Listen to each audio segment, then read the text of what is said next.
I was born into a family of complete psychos. My father unleashed 5 global plagues. My mother engineered the M-state annihilation incident, and I am the most talented bad seed in our family's 1,000-year history. By the age of 15, I had already conducted tens of thousands of live human experiments. All to create a god-level final calamity, but I never expected to create a soft, curvy, 36D bombshell. Where is the left arm of the angel of annihilation I transplanted into her? And where did the sorrowful eye of the Emerald Empress go? And what about the ever-beating perpetual motion heart I welded in at the end? This is making me have a breakdown. Could it be that this body is just the final calamity's female form, and those spheres in front of me are the batteries where it stores its power? However, after 2.5 minutes of verification, both the softness and the feel. This is just a damn normal person. Fortunately, in the next second, she gave me a huge surprise. She just gently placed her hand on the tempered glass that not even a missile could penetrate, and easily melted it. Next thing I knew, she rushed out and tackled me. Seeing this, my assistant looked as heartbroken as if his own father had died. He even said he would inherit my enormous fortune through his tears. I was born into the oldest, most mysterious, and most evil family of alchemists. The Persilade family. In order to possess power rivaling the gods, they unleashed one terrifying biochemical disaster after another upon the continent. People lived in constant, gut-wrenching fear. Perhaps it was karmic retribution. 300 years ago, the family began to decline for unknown reasons. And I, Isolde Persilade, the last genius descendant of the family, the greatest alchemist of this century, and a 15-year-old virgin, swore that I would create a biomechanical weapon that could rival the gods and restore the former glory of my family. Today is a great day. The ultimate biomechanical weapon I've spent 2.5 years creating. The final calamity is finally about to be born. Hey, stinky rat, time to begin the final series of procedures. The rat's name is Cheese. He's my assistant, but he really hates it when I call him Stinky Rat. Annoyed or not, he still diligently followed my instructions. Isolde here. The Azoth culture solution is currently at 99% purity. The subject's heart rate is 15 beats per minute. Body temperature is 25 degrees. Vital signs are stable. The next step is to add 52 grams of black sulfur to the culture tank to eliminate excess impurities and harmful bacteria from the subject's body. Black sulfur has been injected. Isolde, Azoth purity has dropped to 91%. Vital signs are stable. Injecting 160 grams of white mercury into the culture tank to stabilize the subject's primary consciousness. And so, the series of steps proceeded in an orderly manner. Final step. Drain the Azoth waste fluid from the culture tank and depressurize. Prepare to open the culture tank. Stinky Rat pushed open the safety valve. The chamber door slowly opened. My face was full of anticipation. I even had a twisted smile on my face. This was my greatest masterpiece, after all. Come on, use your terrifying form to help me conquer the entire world. Then, a snow-white, sexy, long leg stepped out. It was an elegant, blonde woman. What the hell is this? Just then, Stinky Rat shouted, Isolde, watch out. Before I could even react, I was pinned to the ground by the final calamity. Then she leaned in and bit my neck. Isolde, you can rest in peace. I'll inherit the Persilade family fortune for you. I've even thought of your epitaph. The current head of the Persilade family. The current head of the Persilade family, president of the Pure Research Society. A genius alchemist who wasn't taken down by the city heroes, but died at the hands of his own creation. And a pathetic, 15-year-old virgin. I was so pissed when I heard that, I said I'd put Abic stinkbug eggs in his cheese storage later.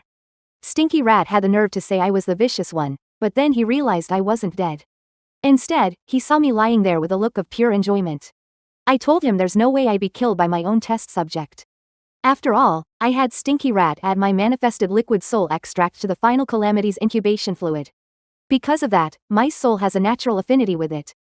It's impossible for it to harm me. Hearing this, Stinky Rat broke out in a cold sweat and started to recall what happened.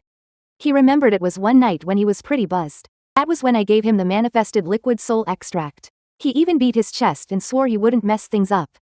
But the moment I turned my back, he'd completely forgotten about it. What is this stuff? Hold on, it actually smells kinda nice. Maybe it'd taste even better if I added it to my drink. He didn't dare imagine what would happen to him if I found out. I saw that the final calamity still wasn't getting up. So, I commanded her to get up, like a master. But what happened next shocked me. The final calamity was just staring right at me. I had no idea what she was trying to do. But after a moment, my face flushed and my head started to feel dizzy. The final calamity started licking my face like a puppy. I instantly felt unclean. I shoved her away. Stinky rat. Get me the purification spray, now. The instant I was out, I slammed the button at the speed of light. The test chamber sealed shut again. The final Calamity had a completely dumbfounded look on her face. She didn't know what she'd done wrong, pounding her hands against the chamber wall. This is a high-frequency self-luminating crystal wall. It has extremely high impact resistance, corrosion resistance, and magic resistance. Plus, its transparency is fully adjustable. I grabbed the spray and just went wild with it. Suddenly, an image of a person flashed in my mind. She looked so much like the final Calamity. No, they were practically the same person. Except for the hair color. So I started frantically tearing the place apart. Stinky rat thought I was having a seizure. Soon enough, I found her file. She was my original test subject, number 2252. Seeing that, Stinky rat finally got it too. It's that girl we saved a year ago.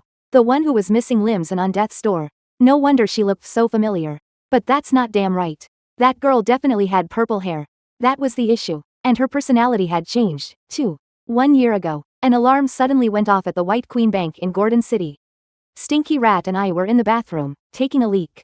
The dragon spider toxin should have spread by now. Alright, let's get started. As the gas filled the air, everyone inside the bank had been knocked out. We had our gas masks on tight. There was still one orc we missed. Damn it. Who are you people? How dare you rob the White Queen Bank? Do you have any idea who the owner of this bank is? He didn't even get to finish his sentence. I shot him, then he turned into a green slime. Much easier on the eyes that way. Stinky rat, meanwhile, set his sights on a mother and son. They were terrified. Take whatever you want. Please just don't kill us. You said it, not me. Then, that moron snatched the lollipop right out of the kid's hand. Strawberry flavored, my favorite. He completely ignored the crying of the boy whose lollipop he'd stolen. Next step was to lock down the bank's main entrance. I, on the other hand, was installing a detonator on the wall. After a loud explosion, we finally made it to the vault. Loaded with our loot, we walked out listening to music. This heist was just too perfect. Gotham City's most evil criminal genius, the alchemist. Yishuo, those are the only words I can think of to describe myself. Stinky rat wanted to go to a bar and celebrate all night. I told him he could keep dreaming. All this money is just the startup capital for the final Calamity. Stinky rat looked completely unimpressed. Seeing that, I started to paint him a grand picture. Once we successfully create the final Calamity, Gotham City will become our personal playground. Ling, when that happens, we'll reveal our identities. We'll make the name of the Delacroix family famous throughout the world. When that time comes, you can do whatever you want. Stinky rat was successfully brainwashed by me. The two of us instantly came to a silent understanding, already imagining our lives after we became famous. Just the thought of it kept us excited for a solid hour and a half. But just then, the sound of a gunshot reached our ears. We both hit the deck. Did the Public Security Bureau catch up to us? But that gunshot doesn't sound right. It sounds like it's from some kind of large caliber revolver. In the dark alley, an old man with a pipe in his mouth was holding a gun. He's the director of the Gotham City Public Security Bureau's Lighthouse District branch. And the city's hero bullet, Gentleman Homolk. At that moment, a woman with a broken leg was trembling on the ground. We watched from the rooftop, looking down. It was this old bastard. The banks in his own district were robbed by us, and he's not chasing master thieves like us. So what's he doing here cornering some crippled small fry? How little does he think of us? I had Stinky rat listen closely to what he was saying. The woman was a member of the Cerberus unit. Even with injuries that severe, she still managed to take down 5 grade 1 detectives. But now, she can only crawl like a dog. The old man told her to confess, saying it would make her death a little easier. The woman sat up and glared at him. If looks could kill, the old man would have been dead 10,000 times over. The next second, the old man started laughing neurotically. Oh, I forgot. To maintain the secrecy of your operations, every member of the Cerberus unit has their vocal cords removed. You can only communicate using a specific sign language. What a pathetic bunch of people you are. Then he shot her right through the palm. The old man felt she wasn't behaving herself, trying to pull a fast one right in front of him.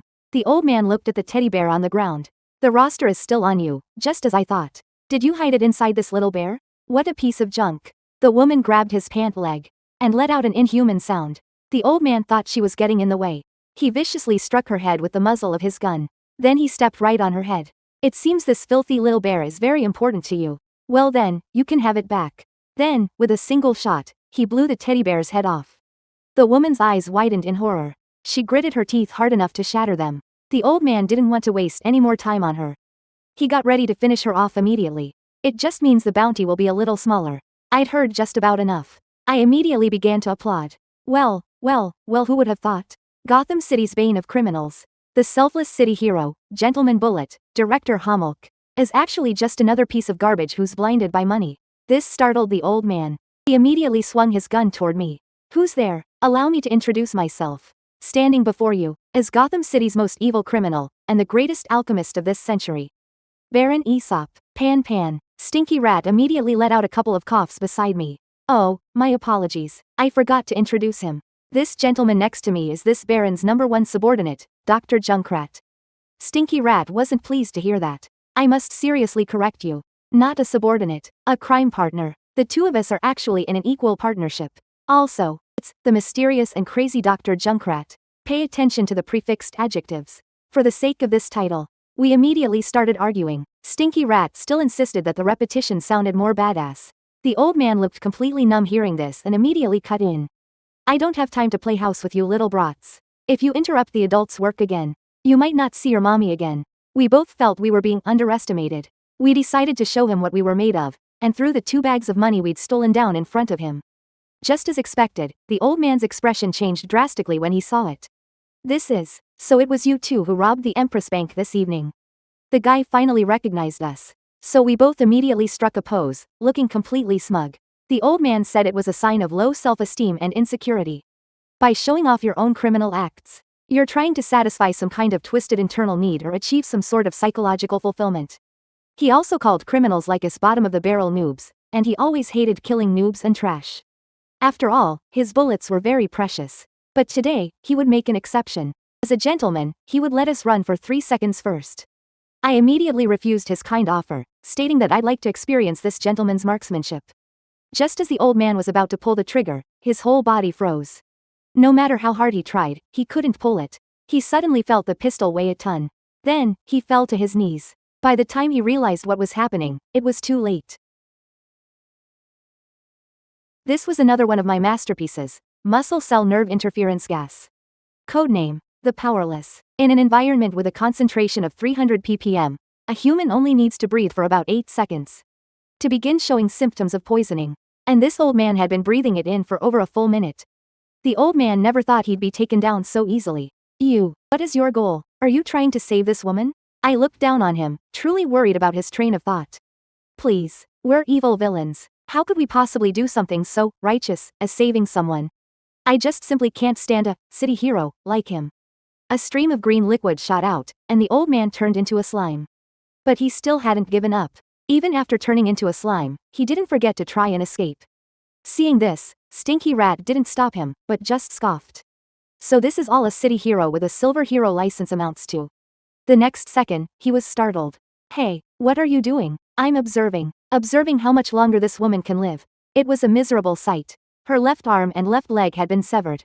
The wounds had already begun to rot. Her right palm was pierced by a bullet, and almost all of her ribs were broken. Her right eye had been gouged out, and all 10 of her fingernails had been pulled out. Her vocal cords were deliberately burned, and her heart rate was erratic. Her heart was also showing signs of failure. Finally, no less than 4 types of potent toxins were detected in her blood. Such a tenacious life force. Isn't she the perfect test subject I've been desperately searching for? Stinky Rat immediately began to fantasize. Hey, don't tell me you're thinking of saving this woman. I feel like he's insulting me. HMPH. I'm Golden City's #1 supervillain. Saving someone? You've got to be kidding me. Just then, the sky suddenly opened up with heavy rain. The woman, trembling, crawled toward the teddy bear with a hole in its head. She held the little bear in her arms, a faint smile gracing her lips. Then, she closed her eyes, as if she had just fallen asleep. I watched all of this in silence. Back in the Nightmare Papyrus operating room, Stinky Rat, wearing a surgical mask, said, Hey, do you have any idea what we're doing right now? What else could we be doing? We're in surgery. Stinky Rat yelled. We're saving someone, for God's sake. He demanded to know when I picked up this bad habit of saving people. He even asked if I'd forgotten our ambition. How the hell could I forget? I will make the House of Persilade great again. But on one condition, that we can create the ultimate bioweapon, the final Calamity, something powerful enough to destroy the world and surpass the gods. And the original host for the final Calamity must be a vessel for every extreme negative emotion. Pain, sorrow, despair, rage, but the most critical part is, there must also be a sliver of the purest goodness left in the depths of the soul. And that sliver of purity is the key to making the final calamity controllable. And this woman, she perfectly fits every condition. Stinky Rat agreed, but he was worried. But this girl, she's too badly injured. She could kick the bucket at any second. So, we have to start the experiment for the final calamity immediately. Alright, let's divide the tasks. You go prepare the transplant materials for the experiment. I'll get the fetal blood from the cocoon of despair. Stinky Rat was instantly energized. The left arm of the Seraphim Destroyer, Ganju. Sorrowful right eye of the Emerald Empress, the artificial heart, the unending heart, Mark III. And the purified fetal blood from the cocoon of despair. Everything is ready. Let's begin. Time to create a miracle. I've compared the two. There's no doubt about it. Stinky Rat asked what we do now. What else can we do? Tomorrow morning, we start the standard procedure. Observation, cultivation, and testing. And if this girl turns out to be a failure in the end? Then I'm afraid I'll have to say I'm sorry. We destroy her. I won't keep a failure around. In my bedroom, a photo of my mother hangs on the wall. My desk is covered in notes, but I just can't get to sleep. Every time I close my eyes, I see that sweet moment. But no matter how I try to control it, I just toss and turn, unable to sleep. This is killing me. Why can't I sleep? I touched my lips. Finally, I came up with an excuse. The specially reinforced white obsidian crystal wall of Culture Tank number 1 has extremely high impact and corrosion resistance. But just to be safe, I should probably go take a look. I went to the testing area. I saw the final calamity sitting there, hugging her knees. Seeing her so docile and still, I started to relax. Suddenly, her body began to tremble. I sneered. Don't tell me the great, final calamity is afraid of sleeping alone at night? What's it to me? She's just a test subject. And a defective one, at that. But the next second, I stopped in my tracks, frozen. That enchanting moment flashed through my mind again. I sighed and then pressed the button. The door of the culture tank slowly opened. Come on out, final calamity. I'll take you to a good place to sleep. The final calamity could hardly believe her ears, thinking she must have misheard. I took her to level 7 of the Nightmare's Nest at the ISO base, the high-risk specimen observation area. Just then, a curse rang out. You bastard, ISO, when I get out of here, I'm gonna eat you alive. It was high-risk specimen number 8, Sean, the evil Tyrannosaurus. Then, another voice spoke up. ISO, I see through your soul. And then I will banish it for all eternity. And torture it. This was high-risk specimen number 15, the Abyss Demon Eye. Among my high-risk specimens, number 8 and number 15 have the sunniest, most cheerful personalities. If you live between them, you definitely won't be scared anymore. This space was plenty big enough for the final calamity. But from the look on her face, she was completely heartbroken. Hey, you bastard, ISO, let me out. I'm going to devour your soul. I was already sick and tired of hearing this. Yeah, I know. Now, you all play nice. I'm off to bed. After settling in the final calamity, I also breathed a sigh of relief. This way, the final calamity shouldn't be lonely anymore, right? I can finally get a good night's sleep. Hey, Big Eye, this is the high-risk specimen containment zone. What gives this little human girl the right to be locked up with powerful creatures like us? How should I know? I think I just heard that bastard ISO say this little girl is the final calamity. The evil Tyrannosaurus immediately burst out laughing. Final calamity? This human is as tiny as an ant. Are you kidding me? Ha ha ha ha. ISO's final calamity experiment has already failed over 1,000 times. Though, before, he could at least cultivate some terrifying creatures worth looking at. This time, he actually created a human. How ridiculous. Ha ha ha ha. The final calamity pounded on the glass door. Hey, little girl, don't waste your energy. This is a high-frequency self-luminating crystal wall, developed by that bastard ISO. Even I can't break through it in my frenzied state. If you can break it, I'll be your mount. Indeed, even my most powerful demonic energy ray cannot penetrate it, let alone a weak little human like you. If you can break it, I shall gladly be your pet. The final calamity felt she was being underestimated. She figured she had to show them a thing or two to put them in their place. Her arm immediately began to change. Powerful energy filled her arm, and her hand transformed into a claw. This shocked the two beside her. In the next second, the glass began to crack. What the hell kind of move is that? At this point, more and more cracks appeared on the glass. It then melted, forming a large hole. The door was destroyed. The alarm immediately went off. The final calamity stared at her own palm, completely stunned. The evil Tyrannosaurus instantly turned into a startled prairie dog. The Abyss Demon Eye also took a sharp breath. Lady Boss, please accept. Oh, no, please accept this little dragon's bow of respect. From now on, I am your mount. Please, I'm begging you, melt the crystal wall here for me too. Boss lady, from now on, I'm willing to be your pet. Please, let me out too. I must still be dreaming. I even dreamed of my mom. Stinky rat has to have a bottle before bed every night. Suddenly hearing the alarm, I shot upright in bed. What the hell is going on? Why is the alarm for the high-risk specimen containment zone going off? And it's the most urgent, level 4 alarm, which means the white obsidian crystal walls of at least 3 high-risk specimen containment cells have been breached. And the specimens inside are completely out of control.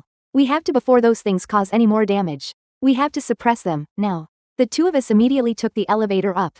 The escapees are high-risk specimen number 8, the vicious Tyrannosaurus from isolation cell F202. And number 15, the abyssal demon eye from F204. Also, that's not right. F203. I thought that containment cell was supposed to be empty? I was stunned when he said that.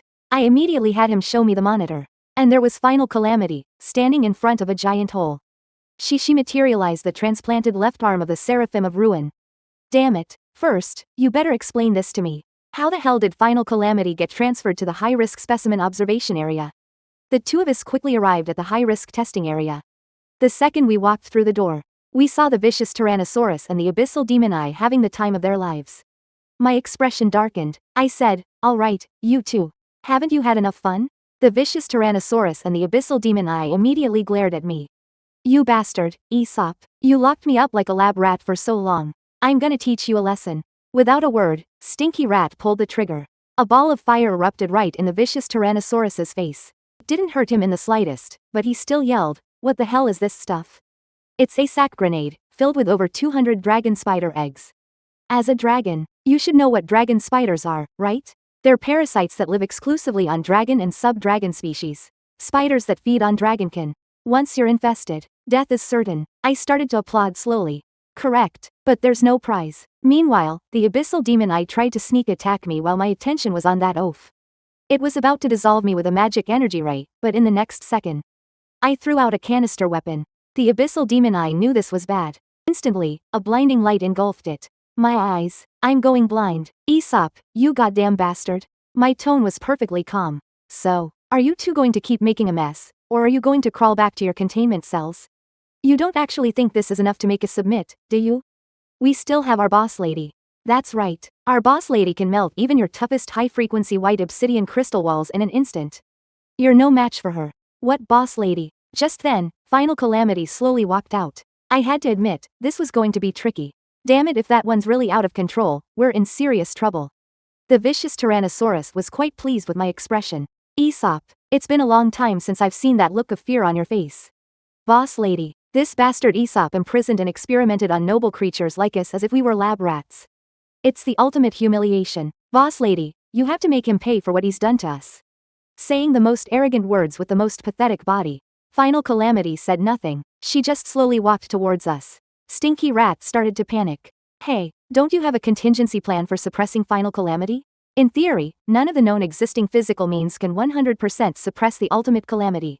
Suddenly, the ultimate Calamity stomped hard on the ground. She charged at me in a single bound, which completely startled me. The next second, she tackled me to the ground. The tyrant dragon immediately got all cocky. HMPH. It's not too late to beg for mercy now. Obediently help me remove the dragon spider eggs from my body, and then lick this great one's toenails, Pan. I can still put in a good word for you with Big Sis, and spare your life, Ling Dao. Any later, and Big Sis might just take your little life, you know. This guy's so full of himself, he's actually starting to order me around. But in the next second, they realized something was wrong. Big Sis? What are you doing? This is completely different from what they imagined. Damn it, spoke too soon. I'm speechless. This is the second time today. Ultimate Calamity, I'm serious, will you ever stop? I pushed her head away. She clearly couldn't understand why I was rejecting her so much. My head hurts, alright? I get that you don't want to sleep here. So, how about I find you a different spot? Okay. You're acting like a dog, so stop licking everything, alright? The tyrant dragon still wouldn't give up. Big Sis, what about that move you used to melt the white obsidian wall? This guy is really acting like I'm not even here. So, for instigating the ultimate Calamity to destroy the isolation chamber and disturbing my healthy sleep schedule, how should I thank the two of you? We got on the elevator again, but the ultimate Calamity was having the time of her life. I feel so tired. Stinky Rat looks exhausted. I really couldn't take it anymore. Stop it. Stop randomly pressing the elevator buttons, you idiot. The tyrant dragon also received his due punishment. Yizio. I am a noble dragon. Even if you make me wear a restraint and reflection suit, don't use such a childish design. How am I supposed to maintain my reputation in the high-risk specimen area after this? Ling Han. Dealing with the abyss demon eye was much simpler. I put him in a pile of chopped onions. My eyes. Get these onions away from me. As soon as we returned to a main hall, the ultimate Calamity fixated on the Hydra cub. Her face pressed so hard against the fish tank it was distorted. It seems she really likes this little guy. Pan. So now here's the problem. The ultimate Calamity is unwilling to sleep in Lab 0, and she's unwilling to sleep in the high-risk specimen observation and isolation area. So where should she sleep tonight? Stinky Rat had a "don't look at me" expression on his face. It's simple. Let her sleep in your room. When I heard that, I got so angry I started cursing. Stinky Rat, are you a freaking idiot? How could I possibly let a test subject sleep in the same room as me? Big Rat explained. This little Calamity girl is only close to you. If we let her go somewhere else, what if she causes another ruckus? The only safe option is to keep her by your side. I snorted proudly. Well, of course. After all, I added my soul extract when I was cultivating her, so I have a natural affinity with her. But Big Rat just looked embarrassed and said, that bottle of soul extract you gave me before I drank it, thinking it was alcohol. The moment I heard that, I was absolutely livid. I grabbed him by the collar. The Big Rat scrambled to defend himself. You just had to come and give me orders when I was drunk. How could I possibly be reliable then? I was completely at a loss. You idiot, now even the last safety measure is gone. If the final Calamity goes berserk, we're all screwed. But the Big Rat just pointed at the final Calamity. Look what she's doing. The Calamity girl had already climbed on top of the fish tank. The next second, she dove headfirst into the water and snatched the fish. This move scared the 9-headed mosquito larva so much it immediately went into hiding. Seeing this, I flew into a rage. Let go of my little Jew right now. But in the water, the Calamity girl couldn't hear me at all, and her body just sank deeper and deeper. I was about to explode. I grabbed her feet and pulled with all my might. Although the final Calamity was pulled out, I used so much force that I fell over, too. To make matters worse, the final Calamity landed right on top of me. Disgusted, I shoved her off. I warned her never to go near Little Jew's fish tank again. The Big Rat, seeing us, young couple, having such a great time, dumped the Calamity girl on me and took off. But before he left, he was kind enough to remind me. Be gentle with the Calamity girl. If you tick her off and she goes berserk, the consequences will be very serious, you know. I, on the other hand, wished I could just off this stinking rat right then and there. But suddenly, the final Calamity sneezed. Only then did I remember she was soaked to the bone. I had no choice but to tell her to go take a bath first. Cut to me taking her to the bathroom. Before her bath, I carefully inspected the Calamity girl's body. After confirming there were no pathogens, I ordered her to get into the bathtub and wash herself. But as it turned out, the final Calamity just stared at me with a dazed expression, completely unable to understand what I was saying. Helpless, I had no choice but to teach her step by step. First, after I leave, you'll take off your own clothes, and then get into the bathtub to wash. This time, the Calamity girl. But the next second, she started taking off her shirt right in front of me. At the sight, I frantically waved my hands. You idiot, I said to wait until after I'd left before you took it off. I instinctively shut my eyes, but on second thought, in the eyes of a great alchemist, a test subject has no gender. I must look at her objectively. So I opened my eyes, and was instantly blinded by a dazzling holy light that seared my very eyes. And to my shame, I furiously sprayed 2.5 tons of blood from my nose, and then passed out from excessive blood loss.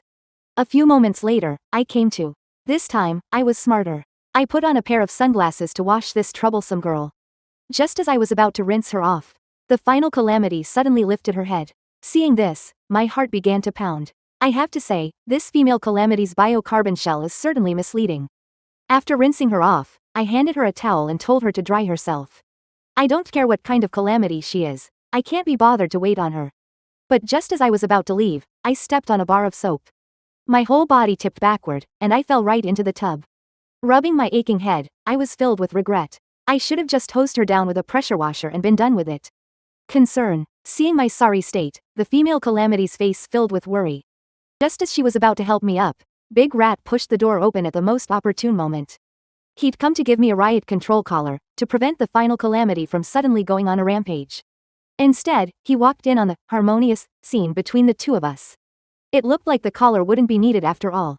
Big Rat tactfully backed out of the bathroom, telling us to carry on and not to mind him. He then shut the door. But 2.5 seconds later, he opened it again just a crack. He reminded me that if I was going to do things with the Calamity girl, I'd better wear a fluid-proof suit. I immediately hurled a bar of soap at him. You stinking rat, get as far away from me as you possibly can. Meanwhile, behind the door, Brother Rat had a gratified look on his face. Little Iso has finally grown up. Then he looked at my mother's portrait and said, Master, please rest assured. The young master's preferences are normal. In the end, I had no choice but to dry the female Calamity's hair myself. Just as I was about to use the hairdryer to help her, the previously calm final Calamity suddenly became terrified. Next second, she hid in fear. Seeing this, I was instantly annoyed. I had no idea what she was up to, so I suppressed my anger and pulled open the curtains. I told her to stop making a scene, but instead I saw the female Calamity curled up in a corner, trembling. I was a little confused. After all, she wasn't even afraid of the evil Tyrannosaurus and the demon eye. So how could she be this scared now? But I quickly realized, it was probably the hairdryer.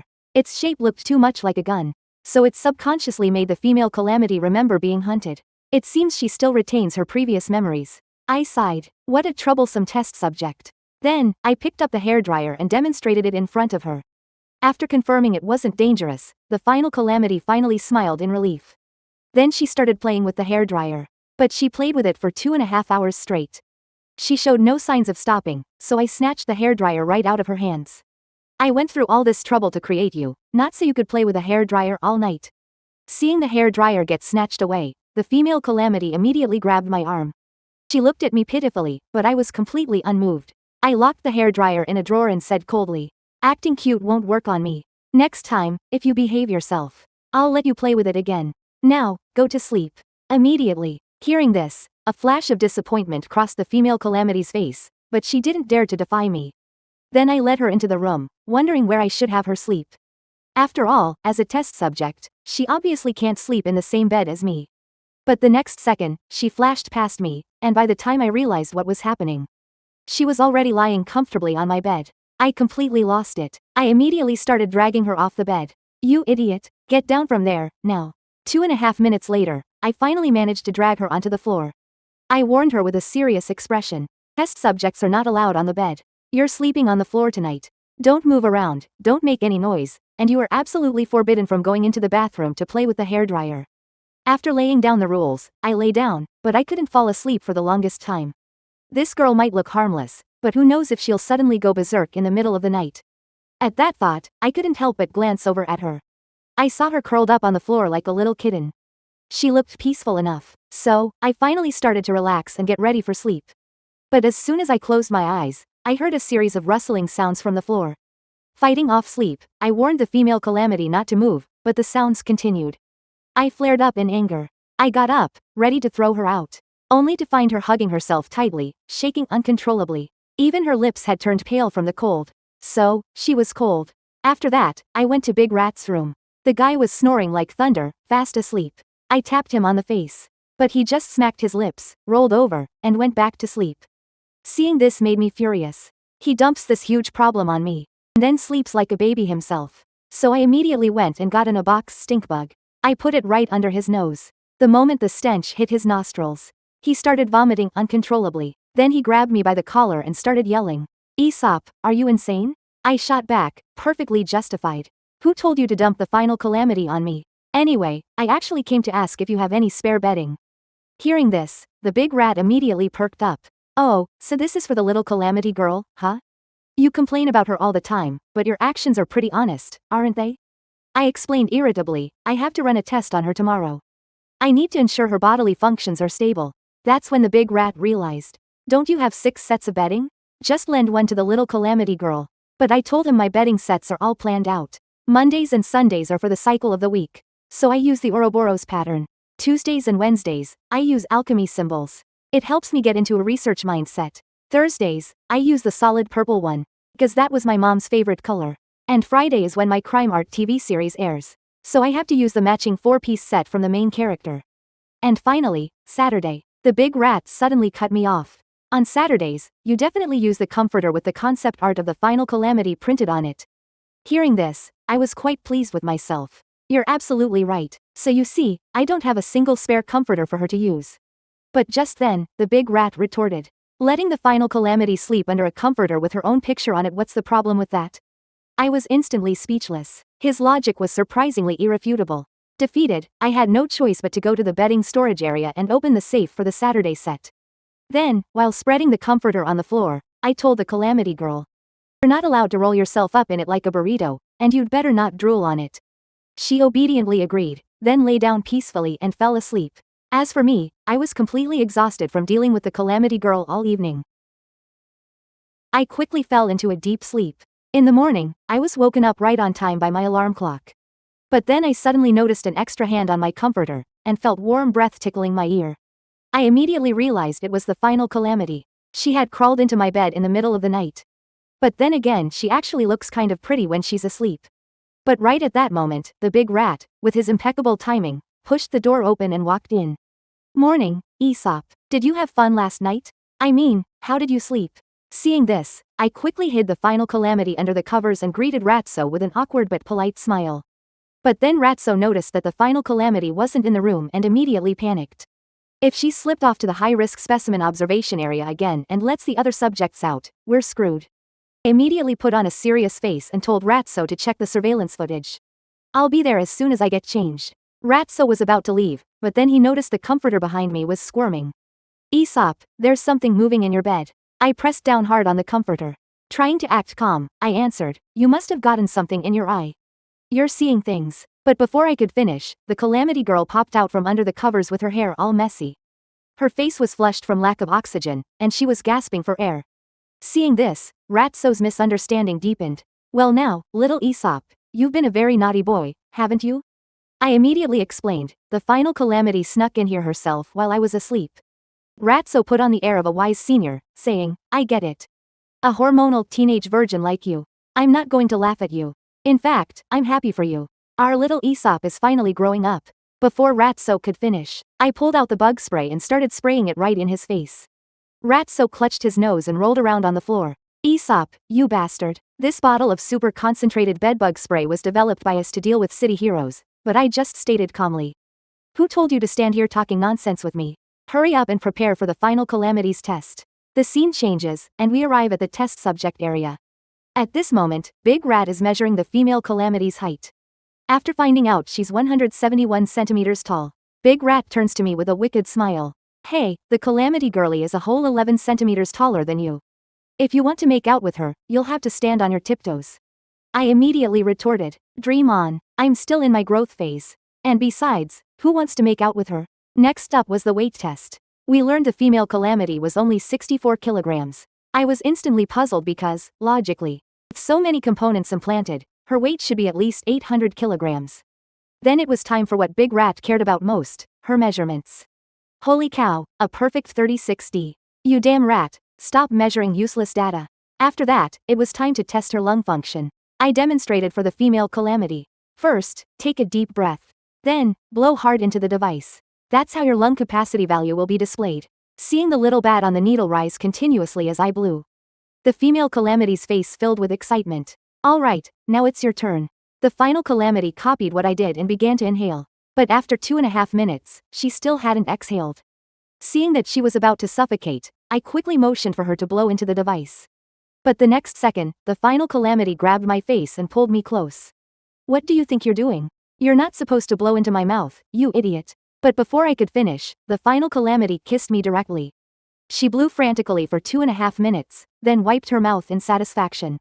At that moment, I passed out from lack of oxygen. But when the female Calamity saw that the lung capacity needle hadn't moved at all, her face filled with disappointment. So, she pinned me down again and started blowing frantically. Just then, for the third time, Big Rat pushed the door open at the perfect moment. "Aesop, is the Calamity girl's lung capacity test done yet?" Seeing me and the female Calamity getting along so harmoniously, Big Rat was already used to it. After that, I ran to the sink and rinsed my mouth out non-stop. Meanwhile, Big Rat was beside me, laughing his head off. To be forcibly kissed by your own test subject. Aesop, you must be the only one in the entire Persilade family, right? By the way, was the Calamity girlie's mouth really sweet? I couldn't take it anymore and sprayed a mouthful of water at him. "You damn rat, you talk too much nonsense. You're doing the next few tests," Big Rat said irritably. "Fine, I'll do them." What an ungrateful little punk who doesn't appreciate his good fortune. In the following tests, the final Calamity completed them all like a normal person. Looking at her data, which was no different from an ordinary person's, I decided to have her begin the final combat test. Put her in a room with a test subject that only knows how to kill. Hearing this, Big Rat's eyes widened. Are you insane? You actually want to use the ultra-high-risk Subject 0 as a test opponent? As he spoke, he pulled a small white rabbit out of a cabinet. We have to do this gradually, step by step. Let's start the test with the weakest prairie white rabbit. But speaking of the weakest creature, I remembered it should be the small white lab mice. Before I could finish my sentence, Big Rat snatched the little white mouse from my hand. I've told you before, no experimenting on my own kind. I teased him, you two are different breeds anyway. Then I looked at the white rabbit in my hand. Could a creature with such an extremely weak stress response really awaken the final Calamity's combat instincts? But the next second, a hand suddenly snatched the little white rabbit away. It was the female Calamity, who had taken the rabbit into her arms. Seeing this, Big Rat looked smug. See? I told you the rabbit would trigger her fighting desire. I also grew more and more excited. If she could bring herself to harm such a cute little rabbit. I couldn't even imagine the kind of carnage she would unleash in a crowded place. But the reality was, final Calamity happily hugged and nuzzled the little white rabbit, and seeing this, I was completely speechless. I immediately pulled a vial from my pocket and injected it straight into the white rabbit. This is my latest creation, Rampage Evolution number 6. It can increase the mutation speed by 29 times. The words had barely left my mouth when the white rabbit let out a piercing shriek. Beneath its fur, its bones crackled. In the blink of an eye, it had turned into a 2.5-meter giant rabbit. Seeing this, I was absolutely ecstatic. Now this is a proper test subject. I immediately named it Super Fierce Rabbit Beast number 1. Just then, the giant rabbit let out a deafening roar, then raised its fist and brought it crashing down toward final Calamity. I, on the other hand, was on the sidelines, fanning the flames, hoping they'd start fighting right away. Seeing this, Big Rat sighed. You really have no idea how to treat a lady, do you? By now, the giant rabbit's fist had slammed into the ground, leaving a deep crater in the lab floor. But there was no sign of final Calamity. My pupils shrank in shock. Don't tell me final Calamity was smashed to bits, but just then, the fur on the giant rabbit's arm started to bulge. The next second, final Calamity suddenly shot out. Turns out she hid in the rabbit's fur during the chaos. The giant rabbit was so startled that its massive body came crashing down. Seeing her chance, final Calamity immediately pounced on it and started nuzzling it all over again.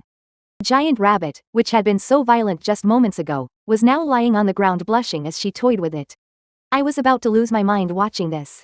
This thing, it has absolutely no fighting instinct at all. The scene changes, and we arrive at the ultra-high-risk restricted zone. That's when Big Rat asked me, are you sure you want to make final Calamity face ultra-high-risk number 0? What if she gets herself killed? I responded coldly, if she gets killed, it just means she's a failed experiment. Put it on, now. A failed experiment has no value other than increasing the chances of success for the next one. Hurry up and put it on. Unless she feels the fear of death, she'll never transform into the true final Calamity. As I said this, I couldn't hide my disappointment. After all, we've already failed so many times. But just as I finished speaking, final Calamity reached out and patted my head. It seemed like she was trying to comfort me. I was instantly furious. I grabbed her hand, warning her, a test subject has no right to pity its master. Your only purpose is to help me conquer the world. If you don't start showing your true strength, then you can just wait for number 0 to kill you. After putting on my protective suit, I entered the quarantine zone for ultra-high risk number 0. When Lucille saw it was me, she was overjoyed. Little Isolde, after 1,314 days, you finally couldn't stay away any longer and came to see me. I said coldly, number 0, I'm here to inform you that you have been replaced by final Calamity. Hearing this, Lucille's pupils shrank, and she screamed frantically. That's impossible. Lucille, I'm your strongest test subject. Cheese, bring in final Calamity. I looked away for a second, and she already slipped inside. You idiot, can't you even keep an eye on one person? Get your filthy hands off Isolde, you blonde bitch. See that? She is the test subject, final Calamity. The most powerful one I have ever created. Lucille, if you want to reclaim your title as the strongest test subject, then defeat her and prove it to me. If I win against her, I want you to stay here with me for the entire day. Fine, and then you'll let me hold you while I sleep. Don't push your luck. Don't you worry, my little Isolde. I'll make sure to completely destroy your new little experiment. You belong to me, and me alone. In that case, you'd better give it everything you've got. Listen up, final Calamity. If you don't fight this time, you're really going to die. If you really let Lucille kill you, it will just prove that you're a failure. Then, the protagonist and Big Mouse arrived. At ultra-high-risk containment and monitoring room 0. So, how is she? Did you manage to calm down little Miss Calamity? Cut the crap. Get ready to start the test. Release Lucille. Finally, I can stretch my legs a bit. She stretched with a look of disdain. Then, she narcissistically went up to the camera. Little Isolde, I know you're watching me from somewhere. Just you wait and see my spectacular slaughter show. After speaking, she even blew Isolde a kiss. Just then, Big Mouse handed a bag of chips to the protagonist. Isolde, have some chips. Eat while you watch. However, the protagonist slapped the chips away. They're cheese-flavored. You can have them all to yourself. Big Mouse was shocked. Hey, you never complained about cheese-flavored chips before. Why the long face? Oh, relax. Lucille is wearing an Alchemy Matrix anti-riot collar. Right when she's about to kill little Miss Calamity, it can completely suppress the activity of the Gloom Plague virus in her body. So, let's make another bet. Let's bet on who'll win this test. I bet on Lucille. The stake is control of the TV remote for next week. I bet on Final Calamity. Because for her, it's either win or die. At that moment, Lucille had already come up behind Final Calamity, but Final Calamity was still foolishly banging on the door, trying to get out. Looking at the dopey Final Calamity, Lucille said, "Don't waste your energy. You're not getting that open." Just then, Lucille also noticed Final Calamity. Seemed a little off. What the hell is going on here? It's like she has absolutely no desire to fight or any killing intent. Whatever, as long as I take you out. Little Isolde will be all mine.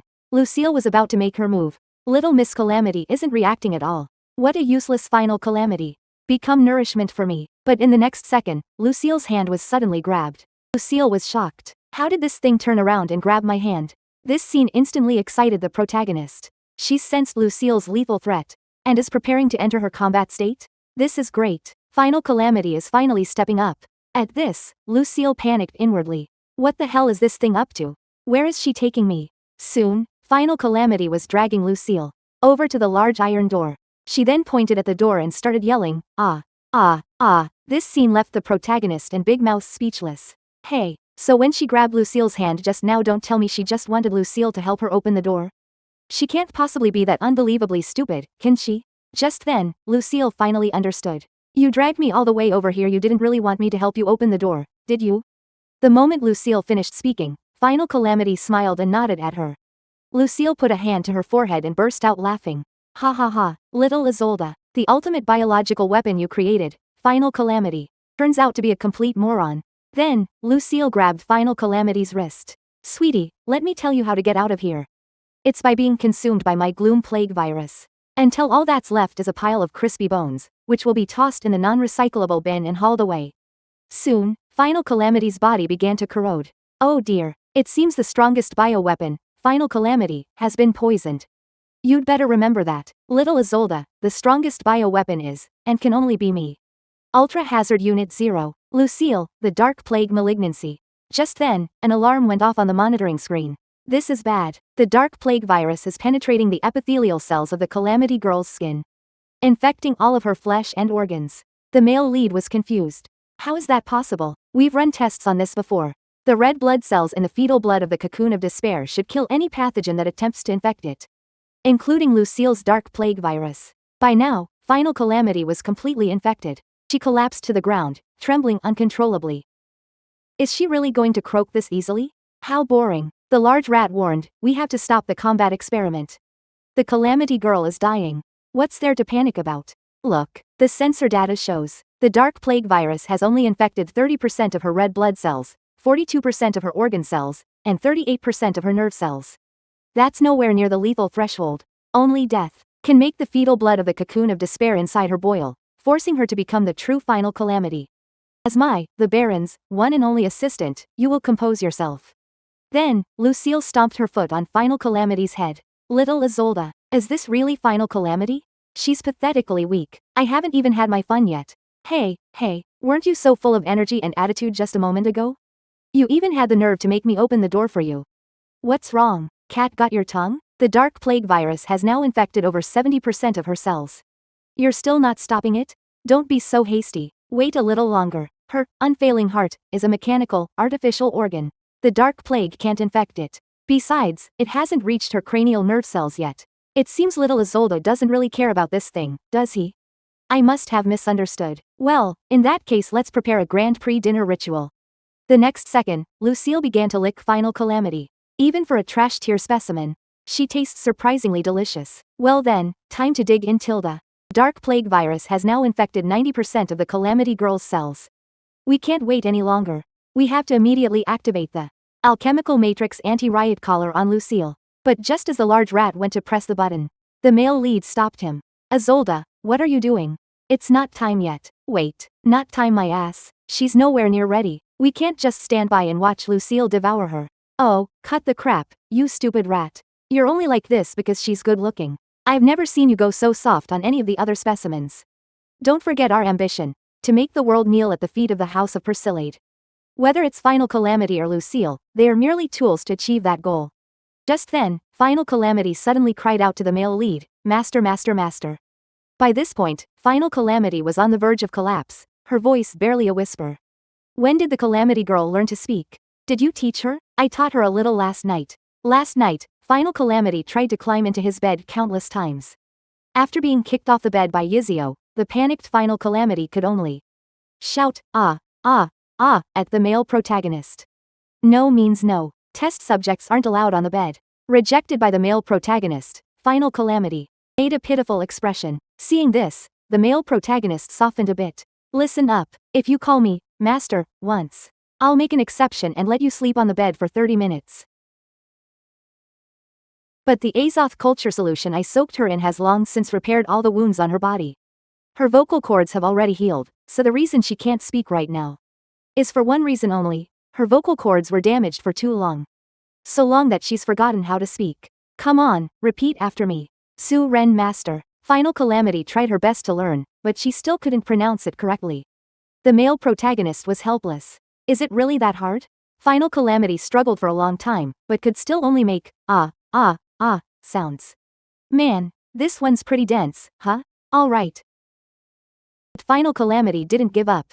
She was even learning to speak in her dreams. Unexpectedly, she actually learned how to talk in her sleep. So, you can talk after all. However, it's no use even if you call me Master. Alright, get ready for a feast. Just as Lucille was about to devour Final Calamity, she suddenly knelt on the ground, her face contorted in pain. It turned out that at the last second, Yizio had activated the alchemical matrix on Lucille's neck. How could you do this to me? In all the combat tests you arranged for me before, even when I was about to kill the rarest of test subjects, you never once stopped it. Why are you making an exception for her? Facing Rat Bro's shocked gaze, Yizio pretended to be calm. I think you're right. Those transplants are priceless. It would be a huge waste if they were just eaten by Lucille. Rat Bro got the hint. Oh ho, don't worry, I definitely won't assume it's because the little Calamity chick called you Master, and your heart went soft, so you hit the emergency stop button. I get it, bro. I totally get it. Afterwards, Yizio, in full gear, appeared before Final Calamity. Don't call me Master anymore. You're not worthy. Just as he turned to leave, he brushed past Lucille. Why, it's obvious that in terms of combat or even figure, she's nowhere near my level. You two-timing, heartless man. Yizio explained that she was overthinking it. The reason he stopped the test was because she has many important transplanted organs. If you devoured them, Final Calamity's experiment could no longer continue. Hearing this explanation, Lucille finally showed a satisfied smile. That's more like it. In the control room, Rat Bro was also speechless. He couldn't bear to lose the little Calamity chick. Why even stage this combat test? What a waste of time. Beep. However, in the next second, he couldn't smile anymore. Because the monitor showed that Lucille's body temperature was gradually returning to normal. The collar had already lost its suppressive effect on her. Seeing this, Rat Bro frantically yelled into Yizio's earpiece, Yizio, get out of containment room 0 immediately. But Yizio, unaware of what was happening, was unconcerned. Why are you yelling so loud? You're going to shatter my eardrums. It's because Lucille's alchemical matrix anti-riot collar has failed. Her body temperature is rising rapidly. No sooner had he spoken than Lucille had already, quietly, appeared behind him. You've all made a mistake. The anti-riot collar isn't broken, little Iso. As the most powerful alchemist, you of all people should understand that viruses evolve to adapt to their environment. It turns out that during the more than 1,000 days she was imprisoned, Lucille had been intentionally triggering the anti-riot collar's extreme cold matrix. Under that repeated agony, all the blight plague cells in her body that couldn't withstand the extreme cold had died off through selection. Now, she had fully evolved an extreme resistance to cold. Hearing this, even Iso couldn't help but break out in a cold sweat. The only thing that could suppress her is gone. I absolutely cannot provoke her now. I have to stay calm. Then, pretending to be composed, he said, Lucille, this duel you win. I'll fulfill my previous promise. Spend a day with me? That's not enough anymore. Then, Lucille removed Iso's hood. With one hand, she gently caressed his cheek, and the blight plague virus on her hand instantly invaded his entire skin tissue. Looking at Iso's drowsy state, Lucille was now at the peak of her excitement. Little Iso, I've finally entered your body. I can now feel the activity of every single one of your cells. Witnessing this scene, Rat Bro was also terrified. Don't worry, little mouse. The virus I used to invade Iso's body is under my control, in its latent stage. How could I possibly harm my little Iso? But before she could finish speaking, Lucille's expression turned completely grim. Of final calamity, because she discovered traces of that woman's salivary amylase on Iso's lips. She turned and viciously grabbed Final Calamity by the neck. You whore, did you kiss him? Rat Bro covered his eyes, not daring to look. Because he knew that as a blight plague demon, Lucille herself was an aggregate of viruses, possessing the ability to recognize biological elements at a cellular level. There was no way to fool her under these circumstances. Now they were really done for. The more Lucille thought about it, the angrier she became.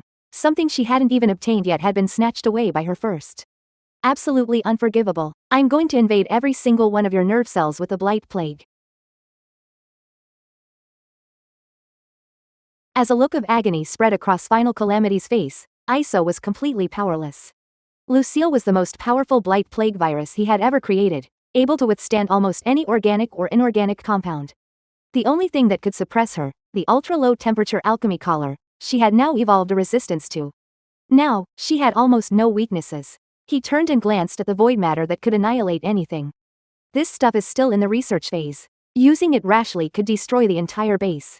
She has almost no weaknesses now, damn it. Is there really nothing left that can suppress her? Just then, something Rat Bro said snapped him out of it. It's you idiot. Lucille's obsession with getting you couldn't be more obvious. On the other side, Lucille had gone completely insane. Although for some reason I still can't infect her heart and brain cells. If I corrode all the flesh besides them, you'll still die.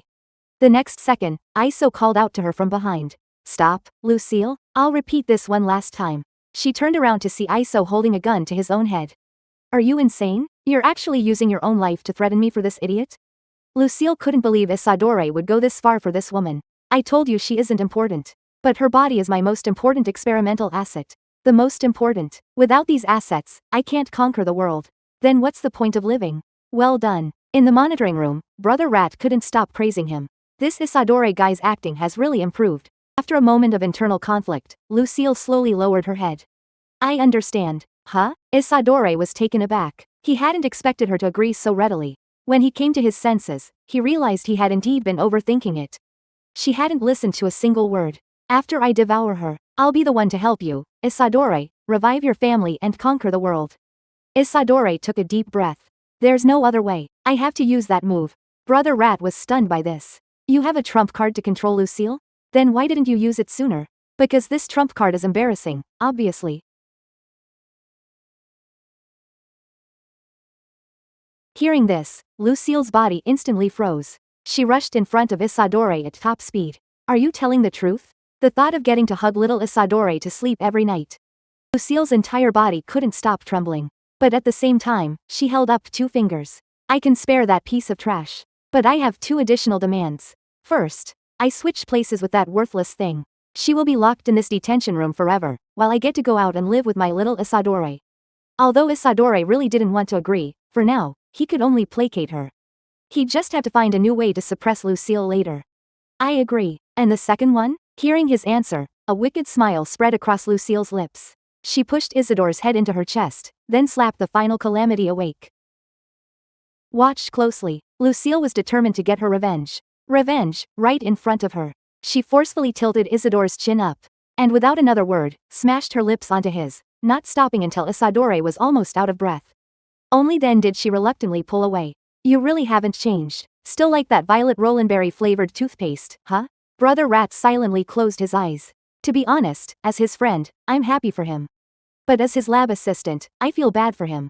So, should I be happy or sad? Meanwhile, the Final Calamity, who had witnessed the whole thing, felt a sharp pain in her chest as an indescribable power began to spread through her body. The viral cells that had been implanted in her were all incinerated. The next second, the final Calamity broke free from her restraints. Her entire body was surging with endless flames.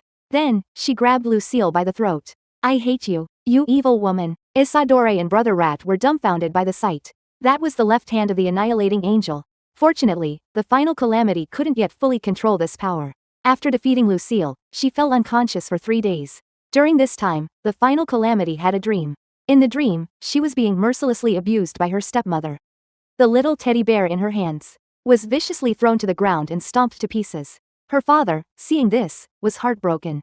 He wanted to beg for mercy for his daughter, but he never expected the woman's next words to make him feel utterly ashamed.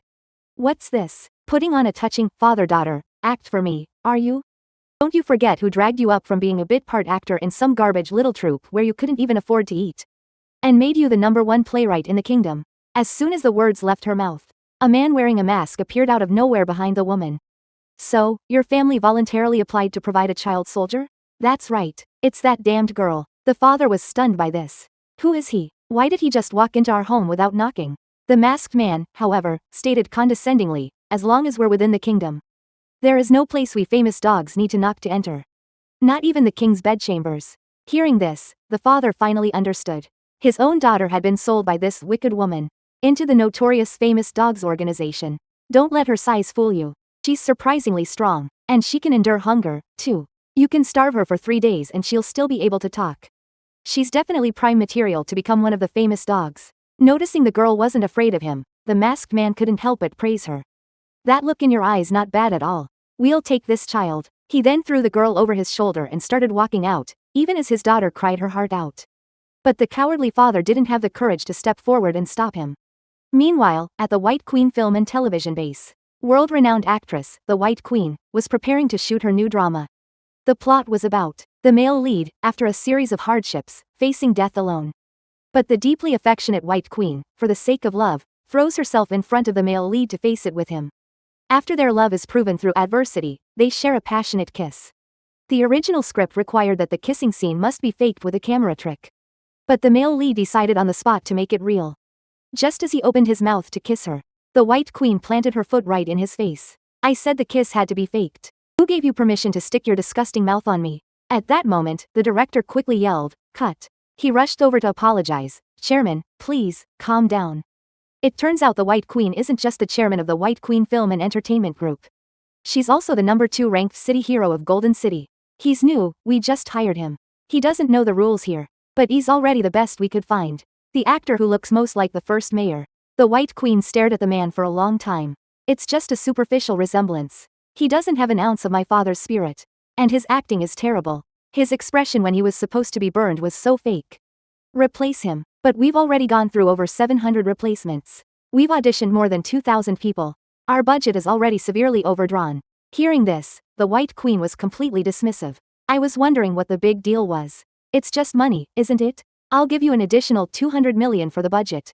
Go to my bank later and withdraw the cash." But as soon as she said that, a subordinate rushed up to report to her. "What? My bank was robbed?" "Yes. The robbers were a team of 2.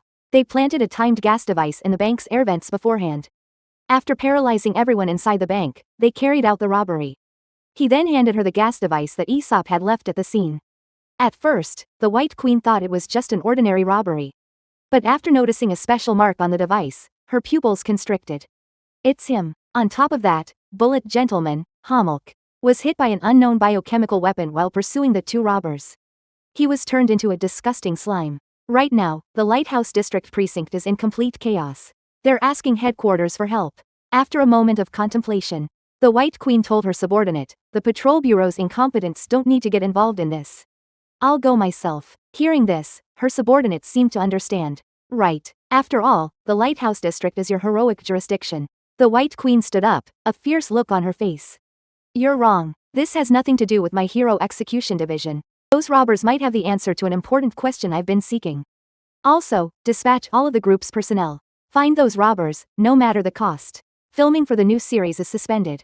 During the suspension, everyone on the production crew will be paid as usual. Then, she walked up to the male lead, looked down on him, and asked, "Do you really want to kiss me?" Seeing this, the man immediately dropped to his knees and begged for mercy. I was wrong. I'll never dare to do it again. The next second, a block of ice quickly formed in the queen's palm. If you can melt this block of Arctic ice, I might consider your little fantasy. If your face didn't somewhat resemble my father's, the moment you brought that filthy mouth of yours near me, you would already be dead. No man in this world touches me with his lips. Except for my father. 3 days ago, Final Calamity and Super High Risk Number 0 came to blows over Aesop. At a critical moment, Final Calamity awakened the left hand of the annihilating flame angel within her. She beat Lucille into a coma, where she remains to this day. Afterwards, Aesop immediately reviewed the entire incident. He had to find the trigger and the reason for Final Calamity's awakening. He also announced that the Calamity chick would officially become the second super high-risk test subject after Lucille, codenamed Cole. Although Cole's greatest strength is her docile nature, her weakness is also glaringly obvious. Her power is extremely unstable, and she lacks any desire to attack. The first time she used the blazing annihilation angel's left arm was in the detention cell. I've reviewed the surveillance footage from that night. It was probably because she hated sleeping in there. Hearing this, Brother Rat joked. So, am I to understand that it's because she wanted to sleep with you? Shut your mouth. The second time she used her power was during the fight with Lucille. She must have thought Lucille was attacking me. I assume seeing me triggered her will to fight. The boiling fetal blood from her cocoon of despair instantly purged the gloom plague virus from her system. And she used her finishing move on Lucille, the thermobaric steam cannon. Hold on a second, what the hell is a thermobaric steam cannon? That's the name I came up with for Cole's move. So, sounds pretty cool, right? Brother Rat was completely unimpressed. Anyway, the temperatures of the two thermobaric steam cannons she's used were vastly different. The instantaneous temperature of the second one was nearly as hot as a solar flare. Even the heat-resistant gloom plague was vaporized in an instant. Indeed, if the Arctic matrix in Lucille's anti-riot collar hadn't been active at the time and neutralized some of that heat, she wouldn't just be in a coma right now. Just then rumble. Cole's stomach rumbled loudly. She pointed a finger at her mouth and said timidly, Master, I'm hungry. Brother Rat demanded of Aesop, don't tell me after you created her. You haven't fed her a single thing? Aesop replied that it had never occurred to him that Final Calamity would actually need to consume food to get energy. Then, he got a twisted idea. Since she needs to eat, we'll prepare the most nutritious and most energy-rich food for her. Then he took Cole to the vicious Tyrannosaur's detention cell. Upon seeing it was Aesop, the vicious Tyrannosaur immediately became docile. My most beloved master, the greatest alchemist in the world. Are you here to remove my penitence suit? Aesop replied, you now have a chance to redeem yourself. Hearing this, the vicious Tyrannosaur got very excited. Really? What kind of chance? The chance to become Final Calamity's food. At this, the vicious Tyrannosaur was so scared it was practically petrified. Even Brother Rat said that Aesop had a screw loose. You have to understand, the evil Tyrannosaurus is the only true dragon species in their experiments. Feeding it to the Final Calamity is a real waste. Isolde immediately shot back, calling him short-sighted. That's exactly why. Devouring a true dragon is the most efficient way for the Final Calamity to replenish her energy. And it might even trigger a second evolution into her ultimate form. With that, Isolde immediately ordered Core to eat the evil Tyrannosaurus. But to his surprise, after Core took a bite, not only was the evil Tyrannosaurus perfectly fine, but her own teeth were chipped and swelling up. You useless thing. After several more attempts, they discovered they could only feed Core like a normal human. The first time Core smelled instant noodles, she got incredibly excited. Before Isolde could even teach her how to use chopsticks, she just dug in with her bare hands. And in one go, she devoured every single pack of instant noodles in the base. Isolde was speechless seeing this. It's just instant noodles. Is it really good enough to cry over? Rat Bro explained, it's probably because she's never eaten anything good before. Isolde replied, I'm the expert on that. Just like you, back when you were just a little sewer rat. The first time you stole cheese from my room, you stuffed yourself so much you could barely even move. I almost shot you. Shut up. At least I wasn't some little brat still begging his mommy for milk when he was 3. At that moment, neither of them realized how serious the problem was. In just one short hour, Core had wiped out every single snack in the base. Isolde cowered in a corner, trembling as he clutched the very last bag of snacks. He didn't understand. She wasn't this crazy when she was eating the noodles. How did she completely lose control after just one piece of chocolate? With that thought, he decided to strike first. He tore open the bag and stuffed everything into his mouth at once. But he had underestimated Core's craving for food. In the next second, Core slammed both of Isolde's hands to the ground, then opened her mouth and kissed him. Core didn't let him go until she had licked every last crumb from his mouth, still seeming to want more. Hearing this, Rat Bro knew Isolde's position was compromised. But this secret storage vault was something he'd spent ages building. Normally, Core should never be able to find his stash. But the unexpected is always a possibility. Core sniffed at the floor for a moment. After confirming the delicious smell was coming from below, she activated the left arm of her Annihilation Angel, melting a huge hole in the floor in just a few seconds.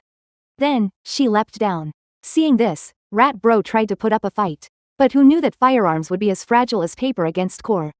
Rat Bro's prized collection of 400 blocks of the world's most expensive cheese. Including 10 blocks of a signed, limited edition version Core didn't leave a single piece. After this incident, Isolde came to one conclusion. Core had absolutely no resistance to high-calorie sweets. Especially chocolate. It seemed to trigger her appetite to the absolute maximum. And until she consumed enough high-calorie food, she would stop at nothing to eat. Even if it meant using her thermal pressure annihilation cannon. Rat Bro said, a vicious test subject like this must be tortured. I'm going to use the Mad Rat Shredder to slice her into 1,200 pieces. But she's a pretty girl. Then let's wash her eyes out with alchemical aquaregia and the Slime King's digestive fluid. But she's a pretty girl. Fine, can we at least use the bio-brain-sucking mosquitoes to clean out her head? But she's a pretty girl. Arg, alright, I get it. Then just give her a few smacks and be done with it. In the end, Isolde decided that Core still needed to be properly punished. Otherwise, there was no telling what would happen next time. Logically, Core currently had the mental capacity of a 2 or 3-year-old toddler. So he figured spanking was the simplest and most effective form of punishment. Rat Bro informed Isolde that Core had eaten every last bit of food in the base. So now, they had to go out and restock. Hearing this, Isolde got angrier the more he thought about it. The force of his hand grew stronger. It's all this girl's fault I didn't even get to eat dinner. But now there's another problem. What do we do with the little Calamity when we're gone? Leave her here at the base? Isolde immediately shot that down. No way. Are you kidding me? If we weren't here, she would absolutely tear the entire base apart. We have no choice but to bring this troublemaker with us. Since this was Core's first time outside, she stood on the teleportation pad trembling with fear. She instinctively took Yizio's hand. Seeing her like this, Yizio sighed helplessly. What a handful. Bold 1 minute, timid the next. He then reached out and covered Core's eyes. After a flash of blinding purple light, when they opened their eyes again, they were already at a landmark in Gordon City. Atop the nightless Great Lighthouse. Of all the teleportation points, Yizio's favorite was this one in the Lighthouse District, because only here could he overlook all of Gordon City. Yizio decided to first go to Camera Golden Avenue to pick out some normal clothes for Core. After all, her current lab suit was way too eye-catching. Brother Rat was very confused. Camera Avenue is a luxury shopping district. There's no need to dress her in such nice clothes, right? Besides, the money from our last bank robbery is almost gone. Yizio immediately explained, that's precisely why we have to go to a place like that. Because this time it's not just about shopping, we're also casing the joint for our next magnificent crime. If we don't change into some luxurious outfits, how are we supposed to blend in at those high-end places? After speaking, he picked up Core and leapt down. But they had seriously underestimated Core's knack for getting into trouble. Seeing the outside world for the first time, she was curious about everything. Just as Yizio was sitting on a bench waiting for Brother Rat to buy hot dogs, he heard a child gasp nearby. Mommy, look, that big sister is climbing so high, she's amazing. Hearing this, Yizio just found it amusing. What kind of idiot would be stupid enough to climb the camera statue? This was, after all, a 5-star patrol zone for the Security Patrol Bureau. And it was also peak time for hero patrols. Thinking of this, he seemed to realize something was wrong. Wait a minute, big sister, holy crap. He looked up and saw that it was indeed that idiot, Core, climbing. Even though Yizio was down below, shouting his lungs out, Core, who was thrilled with her climb, didn't hear a thing. On his way back, Brother Rat noticed that a large number of Security Patrol Bureau agents were rushing in their direction. What the hell is going on? I was only gone for a little while, how could they have caused such a huge mess? Brother Rat knew that illegally climbing the camera statue was a serious crime. Even if no damage was caused, you'd get locked up for a year if caught. Thinking of this, he had a flash of inspiration. If he just pretended to be a bystander and slipped away, it would have nothing to do with him. After all, for a villain, selling out your teammates is standard procedure. By now, the area around the statue was completely surrounded by patrol agents. Miss, if you don't come down right now, we will be forced to take violent measures against you. Just then, Yizio threw a flashbang into the sky. Brother Rat seized the opportunity, using his tail to whip out a knife and slice through all the patrol officers' belts. Then he declared righteously, you take the disaster girl and get out of here. Let me, a self-sacrificing villain, stay behind and hold them off. Oh, really? Because I could have sworn I saw someone pretending to be a bystander, trying to sneak away in the crowd. When the patrol officers got up to give chase, they were tripped up by their own pants. And Yizio and the others had long since vanished. At that moment, Yizio was leaning against a glass display window, resting. He was just about to give Koer a good scolding when he ended up getting yelled at himself. The person approaching was the manager of the Golden Family store. You stinking beggars. Get your filthy hands off of there. This is a display window made of firefly crystal. If you get it dirty, you won't be able to afford it. Hearing this, Yizio just found it amusing.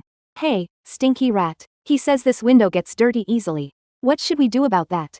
The next second, Brother Rat got the hint, stuck out his tongue, and started frantically licking it all over the window. Seeing this, the store manager flew into a rage. Are you people deaf or something? How dare you use your tongue? But he swallowed the rest of his words. Because Rat Bro was taking out a thick stack of large bills, sticking them one by one onto his saliva. Oh, my apologies, for getting your firefly crystal dirty. Now it's got your tip all over it. Whatever shall we do? At this, the manager's expression instantly changed. Oh, what's a little dirt? It's just a bit of saliva. I'd be happy to eat it myself. Our 3 distinguished guests, please, come inside. It was only when the manager saw Koer's face properly that he was stunned. He had never seen such a perfect face. He hadn't gotten a good look outside. He'd assumed she was just some crazy girl, but he never imagined she was a world-class beauty. But then, a pitiful look crossed his face. What a shame. For such a beauty to be enslaved by this spoiled brute, what a terrible waste. Koer was escorted into the dressing room by 2 attendants, but a full 20 minutes passed and she still hadn't come out. Just then, one of the attendants poked her head out. This young lady won't let us take her clothes off. Perhaps you could come have a look? At her words, Iser saw Koer huddled in the corner of the fitting room, trembling. Fortunately, after some reassurance, Koer finally listened to Iser's command. At first, he was getting very impatient from the long wait. But every time Koer came out, Iser's temper cooled a little more. He never expected this girl would look so good in a dress. The manager now stood respectfully to the side, explaining. This one is called Crimson Knight. Price, 159,990 gold pounds. It's passable, but it still doesn't meet my requirements. This one is Sacred Pistol. Price, 299,990 gold pounds. While the design is unique enough, it's a bit too informal. This one is the Golden Empress. Price, 339,990 gold pounds. This is the crown jewel of our store. It was designed based on the gown of a former empress of the Golden Empire. Just as he finished speaking, a stretch limousine suddenly pulled up outside. 2 men got out first. They rolled a carpet from the car door all the way into the store. Seeing this, the manager cried out in his head. He had completely forgotten that the young miss of the Black Palace had an appointment for tonight. He quickly pushed Iser and his companions into the fitting room. I must ask our 3 esteemed guests to hide in the fitting room for a moment, he pleaded, saying with the utmost seriousness. I'm begging you, please don't come out until the young miss of the Black Palace has left. Otherwise, it's not just me who will be punished. All 3 of you will suffer as well. As the car door slowly opened, a teenage girl, who you could tell was impressive just by looking at her feet, appeared. It was the young miss of the Black Palace family. Wakana of the Black Palace. The first words out of Wakana's mouth after getting out of the car were, "My feet are cold." Hearing this, one of the guards first admitted his negligence, then drew the fire sword from his waist. With just a gentle wave, a wall of fire formed along the direction of the carpet. Young miss, please. I heard that this year's annual limited edition by the Magic Scissors Lilith is being sold at your store. Take me to see it. We've turned away all the other female clients who wanted to see it. We were waiting for you, young miss, to come and try it on personally. Hiding in the fitting room, Rat Bro asked uncertainly. The young miss of the Black Palace. They're talking about it couldn't be that Black Palace, could it? Iser opened a crack in the door and peeked out, then confirmed with certainty. It's them, the Black Palace family, one of the world nobles. Rat Bro still couldn't believe it. How is that possible? Don't all the world nobles live permanently in the Golden District of Gordon City? That's their personal paradise where they can do whatever they want. Why would they show up here? But Iser told him, even paradise gets boring after a while. After all, without a paradise for the common folk, how could the nobles truly showcase their superiority? Just as Kurosaki Wakana was following the manager towards the display area, she suddenly stopped in her tracks. It turned out they had run out of the black gold carpet. Upon hearing this, aka Tengu was overcome with fury. You knew the young miss was coming to the commoner's district, and yet you didn't prepare enough black gold carpet? The young miss despises wearing shoes. Do you want her to walk barefoot on this filthy ground? At the sight of this, the two servants fell to their knees, begging for mercy, but aka Tengu had no intention of letting them off. For committing such a grave error as servants of the Kurosaki family. You should know what must be done. Hearing this, the two underlings broke out in a cold sweat. Because they knew that what awaited them was the cruelest of punishments, the right of the blade's heart. Then, trembling, they drew the daggers from their waists. Just as the tips were about to pierce their chests, the blades suddenly shattered into countless particles. It was Kurosaki Wakana's right-hand guardian, Shinku, who had made his move. By Buddha's mercy, the killing shall cease. Just as the two servants thought they had escaped death, Shinku struck them both down with a single blow of his monk's staff. The death penalty may be spared, but you cannot escape punishment. You will serve as the young Mrs. Human Carpet. Rat Bro couldn't even watch anymore. Are all the world nobles this insane? Only Aesop let a smirk creep across his face. This was the perfect opportunity to kidnap the young miss of the Kurosaki family. After all, the world nobles almost never leave the Golden District. Rat Bro angrily asked if Aesop had lost his mind. Robbing banks and provoking the city's heroes is one thing, but kidnapping a world noble? You must think our lives are too damn easy, is that it? But Aesop shot back, all that stuff before was just petty child's play, not even worth mentioning. If we want to make a name for ourselves, we've got to make some big headlines. Seeing that Aesop was dead set on it, Rat Bro furiously grabbed him by the collar. Big headlines? Do you have any idea that every single world noble has 1,000 years of history and power beyond measure? To us, Gotham City might be a playground. But to them, it's nothing more than a toy they can do whatever they please with. Aesop just smiled faintly. So, Gotham City's number 2 villain, Dr. Mad Rat, is too scared to mess with the world nobles, is he? Don't you try to goad me. You're right, I am scared. And even if we were going to provoke them, we'd have to be completely prepared. Just as the two were arguing, panicked screams suddenly erupted outside. It turned out that when the manager lifted the red cloth to reveal the new gown to the young Miss Kurosaki, the dress, worth over 100 million, had been cut to ribbons. The terrified manager collapsed to the floor. So this is the dress you set aside especially for me? Seeing this, aka Tengu had already drawn his sword, waiting for a single word from the young miss to start a massacre. Shinku, too, shook his head grimly. This time, not even the Buddha can save you. Speak, Wakana asked, her face a complete mask. Who did this? The manager was already so frightened he was stammering. How could I possibly have the nerve? Aesop could tell at a glance that the stinking rat had chewed it up. Hadn't he just wanted to cause a little trouble to get back at the snobbish manager? Hearing the commotion outside, Kerr, furious, tried to peek her head out, but she accidentally tripped on a gown, shoving Aesop right out into the open. In that instant, the manager looked as though he'd just found his last hope. It was him. That's the one who did it. Even though he hadn't seen a thing, he had no choice but to pin the blame on him. After all, if the boy didn't die, he would. Seeing Aesop suddenly thrust forward, aka Tengu instantly snatched him up. You little brat, did you do this? To everyone's surprise, Aesop freely admitted it was his handiwork. Aka Tengu hadn't expected the kid to have so much nerve. Very good. I hate little pranksters like you. And I hate that look in your eyes even more. Just as aka Tengu reached out to gouge out Aesop's eyes, Aesop quietly readied a weapon in his right hand, prepared to strike at any moment. But just at that moment, a cold voice cut through the air. Stop. The way he altered this dress, I quite like it. Hearing this, Brother Rat and the store manager were completely stunned. Even Aesop started to wonder if there was something wrong with her head. But, young miss, he ruined your formal dress. He should at least lose a finger for that. Do I need to repeat myself, Red Tengu? I wouldn't dare, ma'am. Seeing that the young miss insisted on not pursuing the matter, Red Tengu still gave him a vicious warning. You'd better watch yourself, kid. Just as Aesop was wondering if he should end things quickly with a dragon spider toxin grenade, or slowly savor the pleasure of torturing them with a weakness grenade, Wakana Kuromiya's next words sent a shiver down his spine. I know who you are. And I know what you're trying to do. From the moment I walked in that door, you've had that very dangerous idea, haven't you? Hiding in the shadows, Brother Rat was so scared he held his breath. Could it be that this Kuromiya girl had known they were there all along? Wakana moved closer and closer to Aesop, then said with unshakable confidence. The truth is, you're an intern for the Golden Family Store, but you're not content with being a commoner. When you heard that I, Wakana Kuromiya, was coming to the store tonight, you decided to get my attention. So you secretly and meticulously cut that dress to look like this, and then staged an accident to suddenly appear before me. All of it was just to latch onto my Kuromiya family.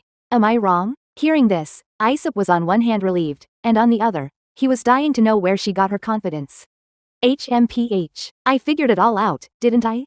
Although your motives are impure, I'll give you credit for having the courage to die for my attention. So, I'll give you one chance. If you kneel down and kiss Wakana's foot, I'll make an exception and let you be my man. The guard at her side was completely shocked. This was the first time the young miss had ever actively invited a man to kiss her foot. Even she, who had served the young miss for years, had never received such a privilege. Wakana expected Iseult to be so moved he'd fall to his knees in tears. She was even debating whether to step on his head or just kick him away if he kissed too hard. But Iseult just pinched his nose with a look of disgust. Who would want to kiss those stinky feet? He had no idea where this girl got the confidence to stand there analyzing everything so smugly. The moment he said that, everyone in the room jumped in shock. They couldn't believe it. This guy actually said something like that right to her face. But Iseult wasn't going to let her off the hook. Since your family is so rich, can't you afford a pair of shoes? If you don't, your foot sweat is going to stink up the place. Besides, walking around barefoot for so long can give you plantar fasciitis. Brother Rat thought to himself, it's all over. This clueless meathead is just adding fuel to the fire. This was the first time in Wakana's entire life that anyone had spoken to her like that. She bit her lip, trying with all her might not to let her little pearls fall, but in the end, she couldn't help but burst into tears. Wakana's feet are sprayed with perfume every day. They're not stinky. With that, she raised her little hand to slap Iseult. In truth, Iseult had provoked her on purpose. He had already planned everything. The moment her hand came at him, he would pull her in. And then throw a weakness grenade to take out her two guards. But just as Wakana was about to hit Iseult, Cole appeared from nowhere behind Iseult and grabbed Wakana's little hand. Brother Rat turned his head, only to realize that Cole, who was just there a moment ago, had vanished. The first to react was Red Tengu. Get your filthy hands off our young miss, now. When Cole didn't move, Red Tengu was about to strike with his sword but was stopped by Wakana's shout. Red Tengu was bewildered. Young miss, she was just about to attack you. She wasn't trying to attack me. She was doing it for the boy behind her. Hearing this, Iseult was shocked at first. Could she have figured out his relationship with Cole with just a single glance? But her next words immediately put Iseult at ease, because Wakana Kuromiya was still making her bizarrely confident deductions. You have your eyes on this boy, too. You want to keep him for yourself, don't you? AKA Tengu was so embarrassed by the young miss's words that she turned beet red. She had no idea what on earth her ladyship was watching every day. If the family had found out, it would be all over. Seeing that Koer still wasn't speaking, Ruona couldn't help but become suspicious. Don't tell me she's already made her move on this boy? Thinking this, she laid her cards on the table. Though I don't know which family you hail from. Judging by your clothes and your demeanor, I know you're no commoner. But even so, I, Kuromiya Ruona, have no intention of simply handing over something I've set my sights on. Name your price. Before Koer could say a word, Iseult couldn't wait any longer. You're the one who should be naming a price, Kuromiya family. While Ruona was still confused, Iseult had already put on a gas mask. Which meant, you've just been kidnapped by Gotham City's #1 villain, Baron Iseult.